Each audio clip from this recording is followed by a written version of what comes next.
এখানে আলু কষানো হচ্ছে কালো জিরে দিয়ে আর আদা রসুন বাটা দিয়ে তেলাপিয়া মাছের ঝোল করবো। তো এখানে আলু কষানো হচ্ছে, দেখতে পাচ্ছ হয়ে গেছে। এবারে জল দিয়ে দেবো এর মধ্যে। এই যে এখানে আছে তেলাপিয়া মাছ আর এখানে আছে এই যে চুনো মাছ দিয়ে রান্না করব। কচুরলতি, দেখো এই যে কচুরলতি ধুয়ে কেটে পরিষ্কার করে রেখেছি, এটাকে কাঁচা মশলা দিয়ে মেখে রান্না করব। আর এইদিকে দেখো বেগুন ভাজা হয়েছে। তো এর মধ্যে একটুখানি জিরে গুঁড়ো দিয়ে দিলাম।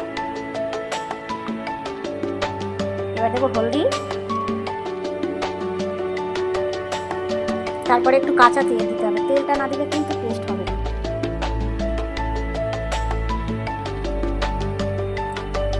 কাঁচা তেল দিয়ে দিলাম। এবারে একটু পেঁয়াজ কুচি দেবো, এবারে একটু লবণ দিয়ে দেবো। এক হাতে ক্যামেরা করছি, ভিডিও করছি, আর এক হাতে কাজ করছি। এরকম করে কাজ করা যায় বলো? ভিডিও করতে গেলে কেউ একটু ভিডিও করে দেবে, আর মন মতন করে রান্নাটা করা যাবে, মাপ মতন মশলা দেবে। এবার ক্যামেরা দিকে তাকাচ্ছি একবার, আর সবজি দিকে তাকাচ্ছি এবার, কী করে করবো বলো?